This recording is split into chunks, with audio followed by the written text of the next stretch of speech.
아까 제가 판례사는 아니지만 앙탈과 다음 편의 가라를 이야기한 것은 공모는 앙탈 금지, 남단 공예 강대사에서 공법에는 적용되지 않는다. 요거를 이야기를 하려고 했던 거고, 편의 가라는 채무 면제니까 단독행위죠.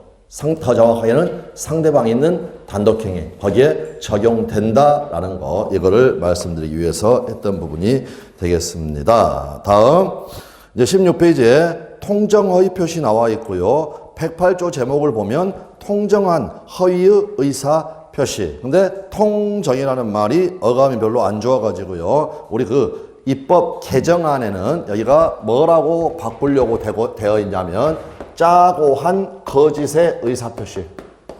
짜고 한 거짓의 의사표시. 개정안에는 이렇게 되어 있습니다. 그리고 이 짜고가 당연히 아까 말씀드렸던 합의, 요거를 이야기를 합니다. 자, 조문 읽겠습니다. 108조 통정한 허위의 의사표시. 1항 상대방과 통정한 허위의 의사표시는 모여로 한다. 법에 적어져 있네요. 아까 비질의 표시는 유효가 원칙이었는데 2항 전항의 의사표시의 무효는 선의의 제3자에게 대항하지 못한다라고 적어져 있습니다. 모든 사람에 대한 관계에서 무효가 아니라 선의의 제3자에게는 무효를 주장할 수 없다라고 되어 있습니다. 그럼 결국 절대적 무효라는 겁니까? 상대적 무효라는 겁니까? 상대적 무효라는 게 나와 있고요. 억지로 외우려고 하는 거 아니라고 그랬죠. 다음에 요건 관련 짜고가 바로 합의를 이야기하는 겁니다. 통정허위 표시가 성립하기 위해서는 진위와 표시의 불일치에 관하여 상대방과 합의가 있어야 한다. 그 합의라는 단어 이렇게 봐주시면 되겠습니다. 그 다음에 합의 밑에다가 이거 하나 적어두죠. 자, 이게 자 보십시오. 이제 전형적인 통정허위 표시의 전형적인 A는 뭐냐면 갑이라는 애가 A라는 사람한테 돈 빌린 게 있습니다. 얘가 돈 받을 거 있는 금전 채권자입니다. 돈을 안 갚으니까 갑소의 부동산에 대해서 강제 집행을 하려고 합니다. 그러니까 이거를 피하기 위해서, 면탈하기 위해서 을하고 매매 계약서를 하나를 쓰고요. 1억짜리 매매 계약서를 하나를 쓰고 이렇게 을 앞으로 등기를 넘겨버리는 것, 즉 재산 빼돌리는 것, 요거를 이야기를 합니다. 상황 아시겠죠? 아까 저는 원장님하고 짜고서 사직서 제출했고요. 같은 취지가 된다라는 거. 자, 그랬을 때 여기서 짜고 한 거짓의 의사표시, 짜고가 합의를 이야기를 하는 건데, 그 합의 밑에다가 뭐라고 적어두냐면요, 효과 불발생의 합의. 이거는 처음에는 조금 바로 안 외워질 수도 있습니다. 효과 불발생의 합의. 이거는 다른 말로 하면은요, 효과 불발생의 모요입니다. 모요로 하기로 합의. 또는 하기로 하는 합의. 그걸 짠 겁니다. 그걸 짠 거. 자, 보십시오. 그러면 이 매매 계약은요, 진짜 매매입니까? 가짜 매매입니까? 그 말은 무슨 말이냐면, 실제로는 소유권 넘겨줄 생각이 있다, 없다? 없다. 실제로는 1억 원을 줄 생각이 있다, 없다? 없다. 그래서 이 매매 계약을 갑과 을이요, 무효로 하기로 합의를 하는 겁니다. 효과 불발생의 합의, 계약서는 쓰지만 계약에 따른 효과는 발생시키지 않기로 서로 합의를 한다라는 거. 네, 그래서 그거 하나 적어 두시라는 겁니다. 효과 불발생의 합의. 네, 이렇게 봐주시면 되겠습니다. 다음에 방가로 2번 효과 나와 있고요. 당사자 사이 나와 있습니다. 사례로 보시죠. 자력이 없는 채무자 갑은 채권자 A의 강제 집행을 피하기 위하여 자신의 X 부동산을 을에게 파는 것처럼 꾸미고 을의 이름으로 소유권 이전의 길을 마쳤다. 첫 번째, 매매 계약. 이게 바로 가장 매매죠. 따라서 통정한 의사표시는 무효로 한다고 적어져 있으니까 갑과 을 사이의 매매 계약은 무효이다. 이거를 확인하시면 되겠고, 우리 지난번에 무효 일반적 효과 이행하기 전이면 이행할 필요가 없다. 그런데 이행을 했다. 이행 후. 그때는 뭐가 가능하다? 부당이득 반환. 이게 가능하다라는 겁니다. 따라서 지금 이 매매 계약은 무효인데 이행을 해버렸습니다. 소유권 등기를 넘겨줬죠. 따라서 갑은 을에게 부당이득 반환을 청구할 수 있다라는 거. 그러니까 이런 부분들이 어려워서는 안 됩니다. 이미 우리가 그 무효 효과를 말씀을 드렸으니까 자연스럽게 딱 이거를 외워놔야 된다라는 겁니다. 자, 그 다음에 갑하고 을하고 매매 계약을 했고, 가장 매매하고 상관없이요. 매매 계약을 했고, 그 다음에 매수인이 소유권, 매매 계약에 따라서 소유권을 취득을 하려면 세 가지 요건이 갖춰져야 된다. 첫 번째, 매매가 어때야 된다?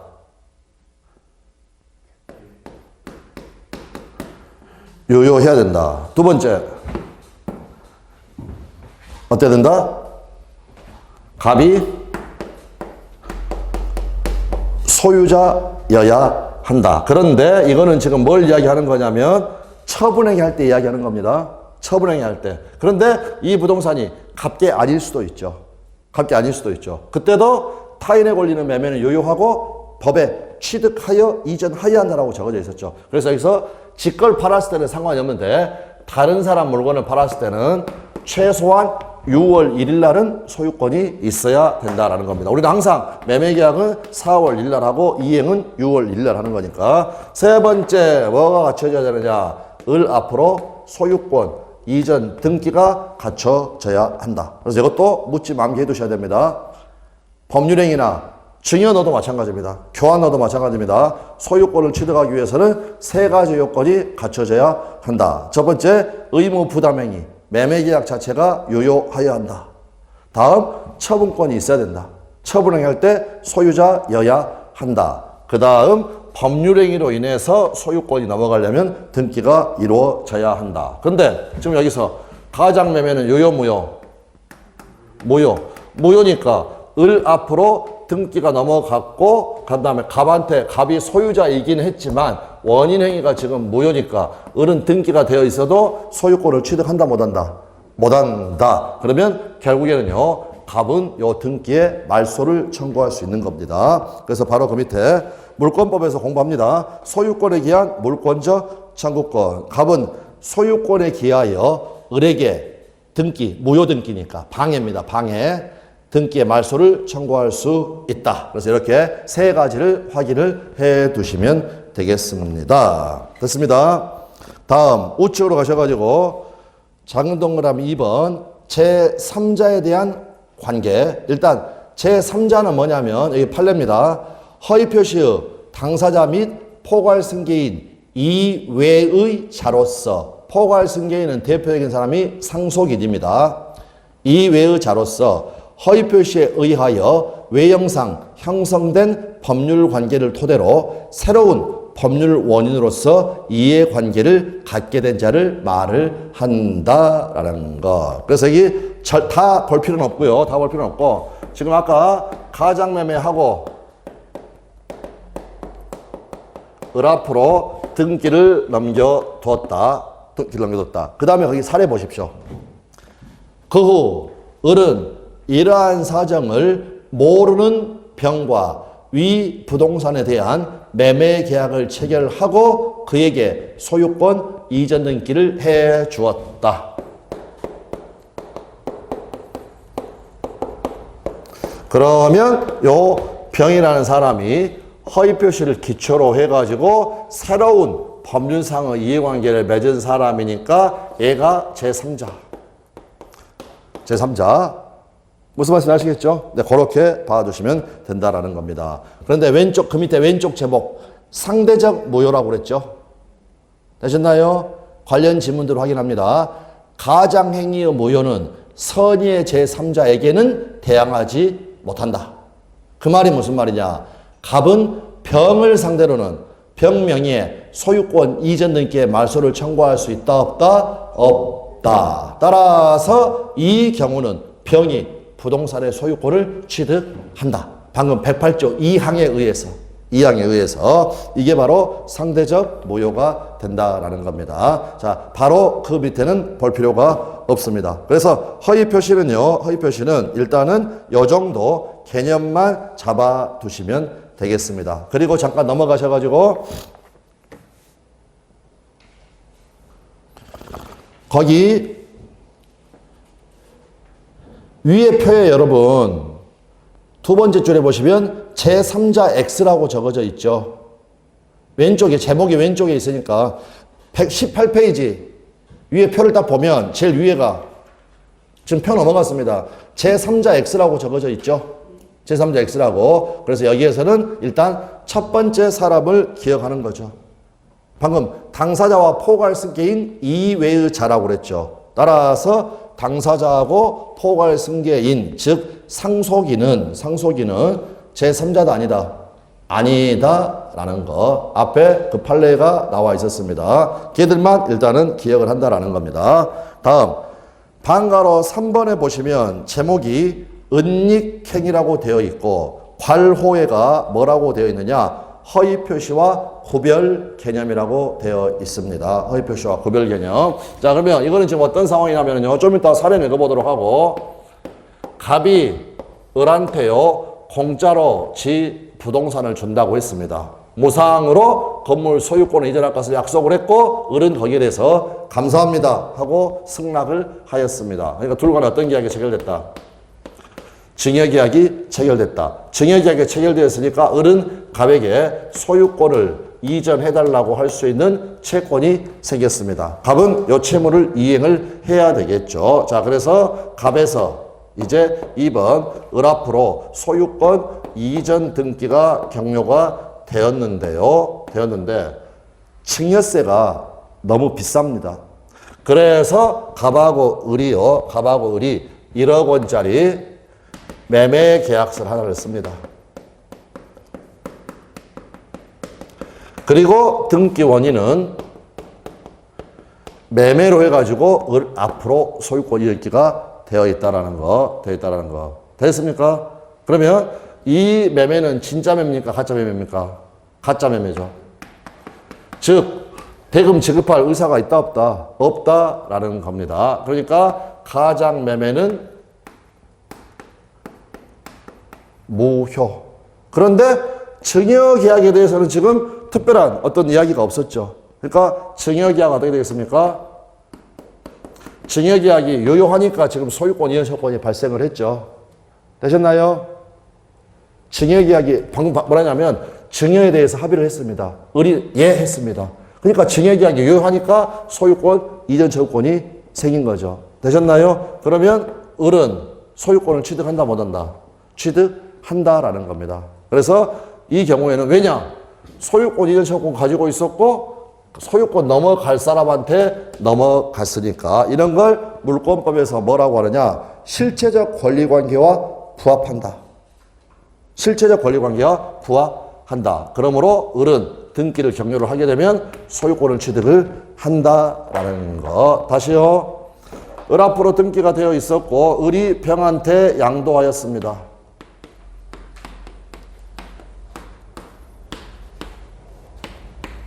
그런데 병은 갑하고 을이 증여세를 회피하기 위하여 매매를 원인으로 가장해서 등기했다는 걸 알고 있었습니다. 요 병은 소유권을 취득한다 못한다? 취득하겠습니까 못하겠습니까? 취득하죠? 즉 매매를 통해서 소유권을 취득을 하려면 첫 번째 매매가 유효할 거. 그런데 특별한 말이 없으면 계약은 성립하면 유효가 원칙이고요. 그 다음 을은 방금 소유권 취득한다고 그랬죠. 2번 을이 소유자였고 세 번째 뭐가 필요하다? 병 앞으로 등기가 이루어져야 된다. 그때에는 얘가 이런 사실을 알았냐 몰랐냐 이걸 따집니까 안 따집니까? 안 따진다라는 겁니다. 그런데 여기서 가장매매하고 을 앞으로 등기를 경료를 했는데 요 병이 이러한 사실을 알았다. 소유권 취득합니까 못합니까? 이쪽에서는 못하죠. 왜? 매매는 유효. 그런데 둘 사이에서 이 가장 매매가 모여니까 둘 사이에서 을은 소유권을 취득했다 못했다. 지 앞으로 등기만 되어 있지 가장 매매가 모여니까 소유자가 아니죠. 소유자가 아니다. 병 앞으로 등기가 되어 있다. 소유권 취득한다 못한다? 못한다. 다만 병이 뭐일 때만 소유권 취득한다. 이러한 사실을 몰랐을 때만 소유권을 취득을 한다라는 겁니다. 이거를 두 개를 구별하면 된다는 겁니다. 결국 여기에는요. 여기는요. 둘이 진정으로 의혹하는 게 있고 이걸 은닉하기 위해서 이걸 숨기기 위해서 가작행위를 하는 겁니다. 그러나 이거는 마치 을에게 소유권이 있는 듯한 겉모습, 외관만을 만들기 위하여 지금 등기를 해둔 겁니다. 그래서 결국 여기는 두 개가 있고 여기는 가장 매매만 있다라는 거. 네, 그래서 그 부분을 이제 앞으로 여러 번 연습을 할 겁니다. 그래서 거기 은닉행위 봐보십시오. 갑은 자신의 엑스토지를 을에게 증여하고 세금을 아끼기 위해 이를 매매로 가장하여 을 명의로 소유권 이전 등기를 마쳤다. 그 후 을은 엑스토지를 병에게 매도하고 소유권 이전 등기를 마쳤다라는 거. 뭐 작년에도 시험에 나왔지만 올해도 작년에 시험에 나왔지만 전형적인 지문이요. 매매와 증여는 모두 무효이다. 이게 틀린 지문이죠. 증여는 유효하니까. 그래서 그 지문을 생각해 주시면 되겠습니다. 자, 그래서 위에 매매 계약, 갑과 을 사이의 매매 계약은 가장행위로서 무효이다. 증여계약, 은닉행위인 갑과 을 사이의 증여계약은 유효이다. 따라서 등기, 을 명의의 소유권 인기는 유효하다. 되셨죠? 그 밑에 전득자 병, 방금 말씀했던 거 병은 선의 악의를 불문하고 소유권을 취득한다. 여기가 가장 핵심이죠. 여기는 선의일 때만, 여기 그냥 가장 매매만 있었을 때는 선의일 때만 소유권을 취득한다라는 거, 그거 구별하시면 되겠습니다. 일단 그 정도까지만 봐두시면 됩니다. 자, 그렇게 되어 있습니다. 그리고 이제 그 허위 표시에서는 방금 저희가 이제 기본 개념만 말씀을 드리고 넘어갔던 제3자냐 아니냐 요 부분이 이제 시험에서 많이 나오는 부분인데 그 부분은 그 다음 순환 때 해도 상관이 없습니다. 그러면 여기까지 해두고 OX 펼쳐보십시오.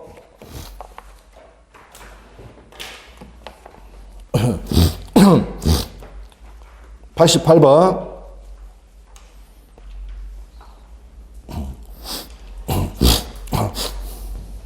진위 아닌 의사표시는 표시행위에 상응하는 내심의 효과사가 없는 것으로서 상대방과 통정이 없다는 점에서 뭐와 구별된다? 통정의 표시와 구별되고 진위와 표시의 불일치를 표의자가 알고서 한다는 점에서 뭐와 구별된다? 모르고 하는 착오와 구별된다. 단어 두 개가 지금 바뀌어 있다라는 거 봐두시면 되겠습니다. 89번 생각이지 바람이 아니다. 비진위 표시에서 진위는 특정한 내용 의사표시를 하고자 하는 표의자의 생각을 말하는 것이지 표의자가 진정으로 마음속에서 바라는 사항을 타는 것은 아니다. 근데 이게 이제 바꿔져서 틀린 지문도 나오니까 라고 봐두시면 되겠습니다. 90번 강박에 따라 제3자에게 증여한 경우에 표의자는 마음속에서 진정을 원하지 않았으나 당시의 상황에서는 최선이라고 판단하여 의사표시를 하였다면 비진위 표시가 된다. 뭡니까 있습니까? 다른 거 다 필요 없고 아까 남단공의 강대사 강이 뭐였느냐? 강박에 한 증여. 대가 뭐였느냐? 대출 남여. 대출 명의 대여. 애들은 비진위 표시 다 아니다. 아니다라고 했죠. 다 읽어볼 필요도 없으면 읽어보면서 이거 무슨 말인가 생각할 때 이미 안 된다. 남단공의 강대사, 강박이 한 증여, 비진위 표시 다 아니다. 아니다라고 했던 거, 네, 그렇게 봐주시면. 그렇지 않고 이거를 왜 그런가를 지금 설명하면 어렵습니다. 지금 설명하면 91번 대출 절차상 편의를 위하여 명의를 빌려준 자가 채무 부담의 의사를 가졌더라도 그 의사 표시는 비진입 표시이다. X 강대사에서 대 나와 있고. 92번 사직의사 없는 사기업의 근로자가 사용자의 지시로 어쩔 수 없이 일괄 사직서를 제출하는 형태의 의사 표시, 비진입 표시 다 아니다. 다. 그래서 90번에 강, 91번에 대, 92번에 사 해가지고 비진입 표시 해당 여부 여러분이 연습만 하면 됩니다. 그리고 아까 말씀드렸던 것처럼 강박에 의한 징역 이거는 비진입 표시가 아닌데 왜 아닌가는 조금 더 다음 순환 때 좀 더 설명드릴 수 있다라는 거 네, 그렇게 봐두시면 됩니다. 바로 밑에 94번 진위 아닌 의사표시는 원칙적으로 유효다 무효다? 유효다. 네, 무효다 있으니까 X. 95번 상대방이 표의자의 진위 아님을 알았거나 알 수 있었을 경우에 표의자는 진위 아닌 의사표시를 취소할 수 있다.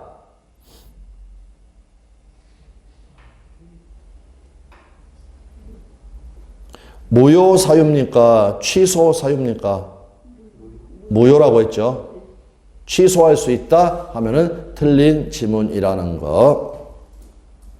96번 매매계약에서 비진입 표시가 유효하기 위해서 상대방은 선의이면 촉하고 과실의 유무는 묻지 않는다.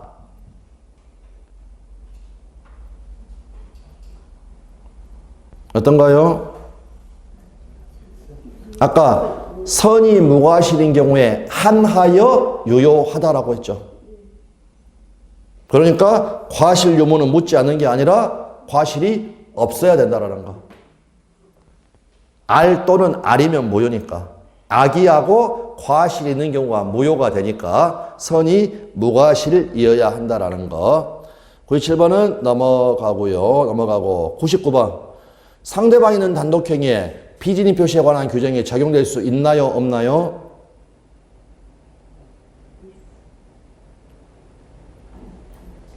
아까 남단공에서 단 적용될 수 있었습니까? 없었습니까? 적용될 수 있었죠. 편히 가라. 친구한테 했죠. 채무 면제. 적용될 수 있다는 말이 무슨 말이냐면 원칙은 유효. 친구가 알았거나 알 수 있었으면 무효. 이 말이 적용될 수 있다라는 걸 이야기를 합니다. 101번 공무원의 사직 의사표시와 같은 사인의 공법행위에도 진위 아닌 의사표시에 관한 규정이 준용된다.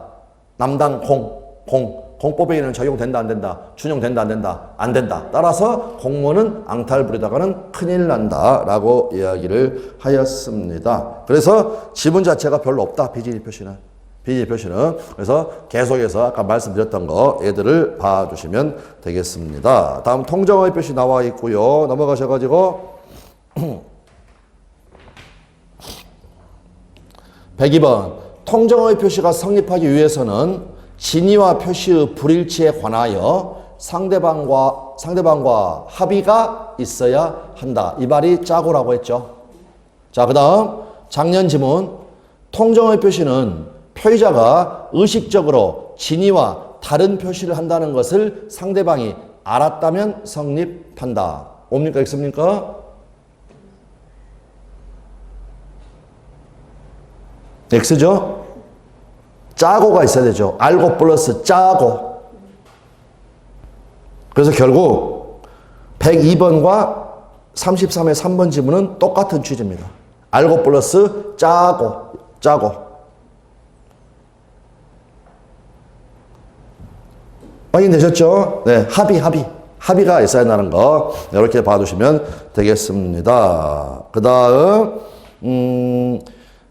양가로 2번 제3자에 대한 관계 나와 있고 지금 여기는 우리가 제대로 안 했으니까 거기 부분은 특별히 지금은 다루지는 않겠습니다. 자, 그 다음 밑에 사례 분석 아래까지 내려오셔가지고요. 전부를 다 보는 건 아니고 갑은 자신의 부동산에 관하여 을과 통정한 허위의 매매계약에 따라 소유권 이전 등기를 을에게 해 주었다. 그 후 을은 이러한 사정을 모르는 병, 선의의 병이라는 거죠. 위 부동산에 대한 매매 계약을 체결하고 병에게 소유권 이전 등기를 해 주었다. 11번. 111번에서 100자는 빼겠습니다. 갑은 을과의 매매 계약을 취소할 수 있다. 뭡니까? 있습니까? 취소할 수 있다라는 말은 이 매매가 일단 유효하다라는 겁니다. 가장 매매는 무효입니까? 취소할 수 있습니까? 무효죠. 그래서 취소할 수 있다 하면은 틀린 지문이 되겠고, 그 다음에 112번은 넘어가고요. 넘어가고 13번 우측에 갑은 허위 표시의 무효를 병에게 주장할 수 있으므로 병을 상대로 이전 등기의 말소를 청구할 수 있다. 뭔가 X인가요? 아까 문제에서 이러한 사정을 모르는 병이 지금 선이라고 했죠. 선이니까 결과적으로 병은 소유권을 취득하게 됩니다. 취득하게 됩니다. 그래서 그 내용 이렇게 봐주시면 되겠습니다. 자, 다음 은닉행위 효과 관련해서 18번 당사자가 통정하여 증여를 매매로 가정한 경우 증여와 매매 모두 무효이다. 전형적인 틀린 지문이죠. 증여는 유효, 매매는 무효. 그리고 아까 증여가 유효하기 때문에 을이 소유권을 취득하는 겁니다. 증여가 유효하기 때문에 그걸 다시 한번 생각을 해 주시면 되겠고, 그 다음 아래 사례 분석. 갑은 자신의 엑스토지를 을에게 증여하고 세금을 아끼기 위해 이를 매매로 가정하여 아까 읽었으니까 을 명의로 소유권 이전기를 마쳤다. 그 을은 엑스토지를 병에게 매도하고 소유권 이전 등기를 마쳤다. 19번 갑과 을 사이의 매매 계약은 유효 무효? 무효. 가장 매매니까. 20번 갑과 을 사이의 증여 계약은 유효 무효? 유효. 을 명의의 소유권 이전 등기는 유효 무효?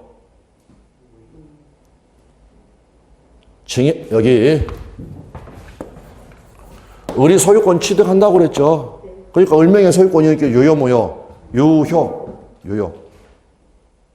여기가 이미 잘못됐고, 다음 갑은 병에게 엑스토지 소유권 이전기 말소를 청구할 수 있다 없다? 없다. 병도 소유권 취득하니까. 22번 갑과 을 사이에 증여 계약이 체결된 사실을 알지 못한데 과실이 있었다면 병은 소유권을 취득할 수 없다. 옵니까? 있습니까? X죠? 그 말이 무슨 말이냐면 여기 선이냐 악이냐를 따지지 않고 병은 소유권 취득한다고 그랬죠. 그 말은 모르는데 과실이 있냐 없냐 이런 것들을 따질 필요가 있다 없다? 없다. 알았어도 소유권을 취득을 한다라는 겁니다. 그래서 그 내용을 이해를 해 주시면 되겠습니다. 자, 그 정도 말씀을 드리고 다시 이제 교재로 오셔가지고요. 18페이지 차고 나와 있습니다. 차고. 일단 조문을 한번 읽어보겠습니다. 109조 착오로 인한 의사표시 두 번 읽겠습니다. 1항 의사표시는 법률행위의 내용의 중요 부분에 착오가 있는 때에는 취소할 수 있다. 그러나 그 착오가 표의자의 중대한 과실로 인한 때에는 취소하지 못한다. 2항 전항의 의사표시의 취소는 선의의 제3자에게 대항하지 못한다. 여기서 취소는이라는 말은요, 아까 취소할 수 있다와 취소되었다는 구별해야 된다고 그랬죠. 취소해서 무효가 됐을 때 그 무효는 선의의 제3자에게 대항하지 못한다라는 말입니다. 그러니까 결론적으로 절대적 무효라는 겁니까? 상대적 무효라는 겁니까? 상대적 무효. 그래서 그 옆에다가 상대적 무효 이거를 다시 한번 적어주시면 되겠습니다. 다시 한번 전항의 의사표시의 취소는 해서 이 취소는이란 말은 취소로 인한 무효는 요거를 이야기하니까 결국 상대적 무효다라는 거 봐두시면 되겠습니다. 자, 그러면 방금 이제 조문 읽으셨는데 핵심이 뭐였냐면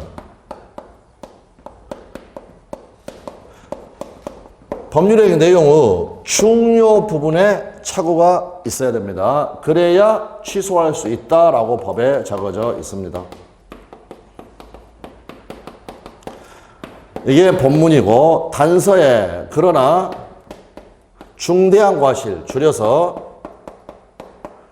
중과실이 있으면 취소하지 못한다라고 적어져 있습니다. 그러면 중요 부분에 착오를 일으켰는데 그 착오가 과실로 발생하였다. 그러면 여기서 잘 기억하십시오. 우리가 과실의 정도를 0%부터 100%라고 가정을 하면 실수가 하나도 없다. 여기가 무과실입니다. 그 다음에 굳이 숫자로 하자면 이제 점선을 친 이유는 뭐냐면 이게 정확하게 숫자로 딱 하는 건 아니니까 여기 가령 정도가 90%부터 100% 요 정도 사이에 있는 게 뭐냐면 중과실입니다. 그 다음 무과실 다음 0.001% 여기부터 해가지고 요 부분이 과실. 그랬고 중과실하고 구별하기 위해서 경과실 이렇게 부른다라는 겁니다. 그럼 여기는 주의 의무를 결여한 것이고요. 여기 중과실은 주의 의무를 현저히 결여한 것입니다. 현저히 결여. 그럼 결국에는 경과실의 경우에는 아까 말씀드렸던 것처럼 중요 부분의 착오가 과실로 또는 경과실로 발생하였다. 취소할 수 있다는 겁니까? 없다는 겁니까? 90%가 넘어야 중대한 과실이 있어야 현저하게 결여했어야 크게 잘못했어야 이 부분이 취소가 안 되는 겁니다. 이 부분이. 여기가 취소가 안 되는 거고 무과실부터 여기는 여기까지 어떻다? 취소할 수 있는 경우라는 거. 어려울 게 없습니다. 법에 적어져 있습니다. 다시 한번 이번엔 단서부터. 그러나 그 착오가 표의자의 중대한 과실로 인한 때는 취소하지 못한다. 그러므로 무과실부터 경과실까지는 뭐 할 수 있다? 취소할 수 있다라고 되어 있습니다. 저희 그림 저쪽 제일 오른쪽 90% 이상일 때 그때가 중대한 과실이 있고 그래야 취소하지 못한다라는 거 봐두시면 되겠습니다. 다시 1항 본문 다시 읽어봅니다. 의사표시는 법률행위의 내용의 중요 부분에 착오가 있는 때는 취소할 수 있다. 동기는 법률행위의 내용이다 아니다. 왜 사냐? 왜는 법률행위의 내용이다 아니다. 아니다라고 했죠. 아니다. 자, 그래서 먼저 동기는 법률행위 내용이 아니다라는 것까지 알아두시면 되겠습니다. 방가로 1번에 의를 보시면은요, 모르고 나와 있습니다. 판례는 일반적으로 착오를 의사표시의 내용과 내심의 의사가 일치하지 않는 것을 표시자가 모르는 것이라고 합니다. 가로에서 보시는 것처럼 의사와 표시의 불일치를 모르고 한 거, 이렇게 봐두시면 되겠습니다. 잠시만요. 뭐 순서는 상관이 없는데, 이제 착오의 유형이 나와 있죠. 착오의 유형. 이 그림, 물론 앞으로 착오할 때마다 그리니까, 여기가 착오고요. 착오고, 이쪽이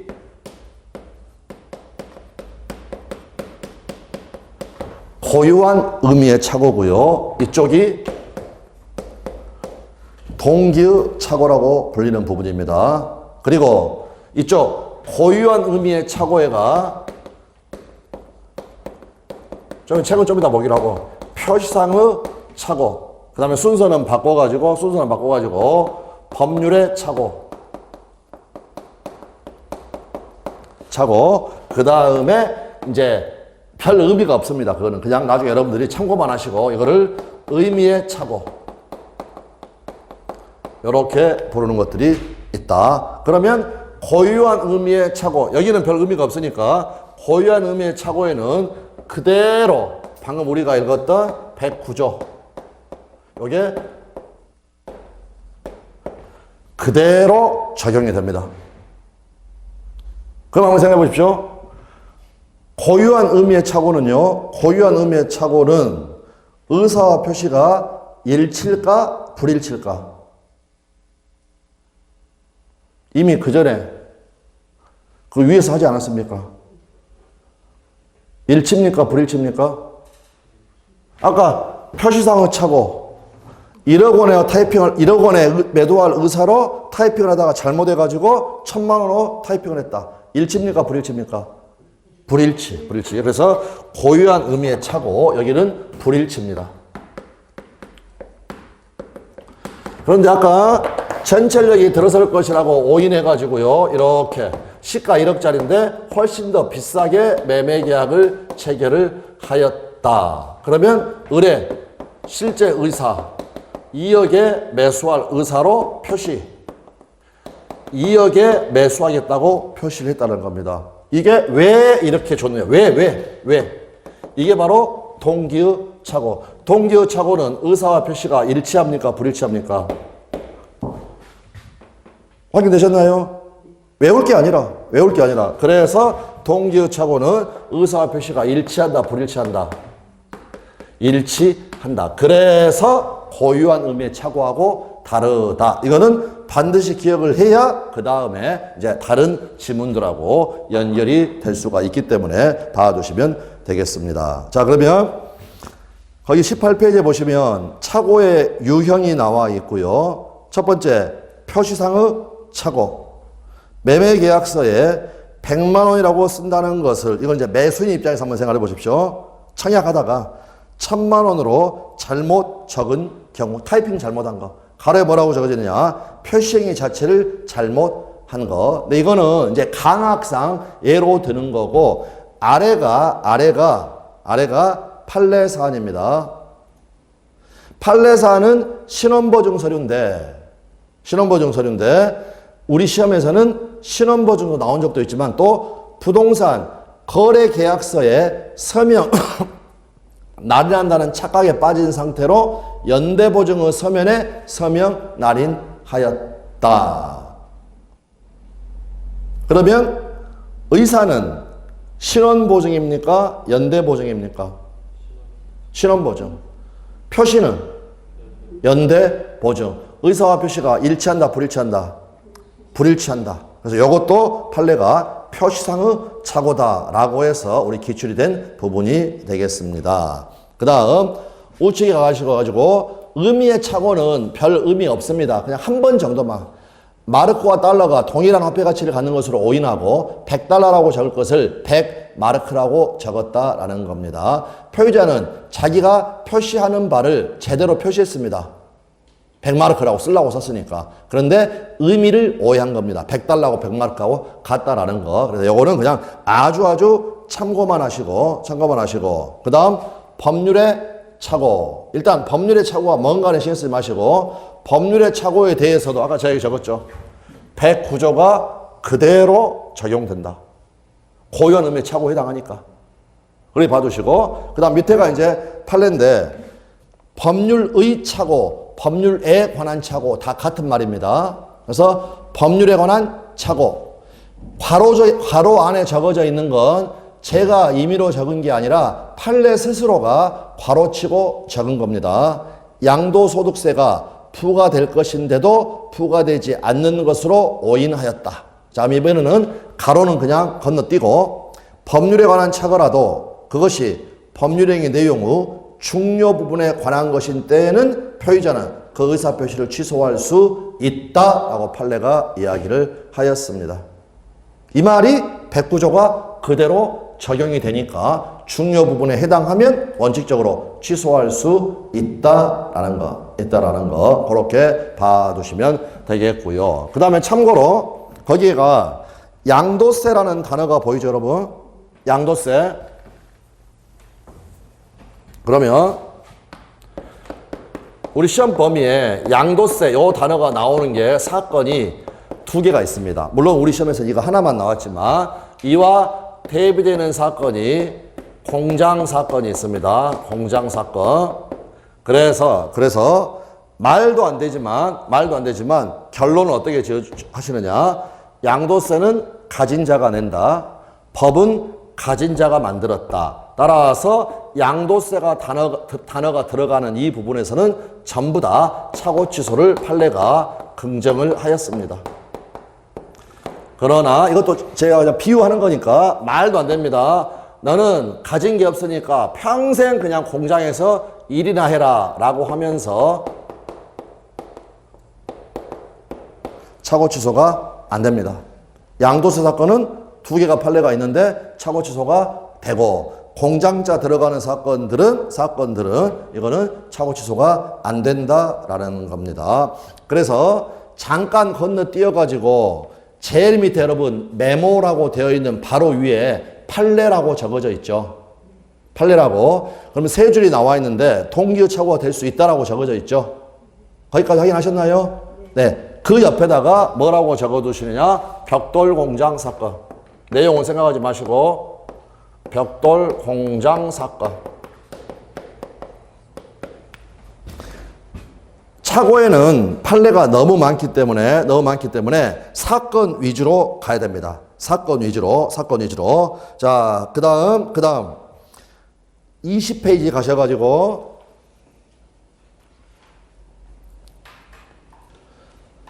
두 번째 표에 중간 정도 보시면 중대한 과실을 긍정한 판례 나와 있죠. 거기까지 찾으셨나요? 네. 그 다음에 바로 밑에 보시면 공장 부지를 매수함에 있어서 토지상에 공장을 건축할 수 있는지 여부를 관할관청에 알아보지 않았다. 공장자 나왔죠? 착오 취소가 된다, 안 된다? 안 된다. 왜 안 되느냐? 중대한 과실이 있기 때문에. 그래서 그거는 그 옆쪽에다가 공장 경영자 사건. 사장님, 이렇게 미리 적어두겠습니다. 공장 경영자 사건. 네, 그러면 결과적으로는 착오 취소가 안 된다라는 겁니다. 그러면 잠깐 쉬셨다가 19페이지로 넘어가셔가지고 법률의 착오 밑에 동기의 착오.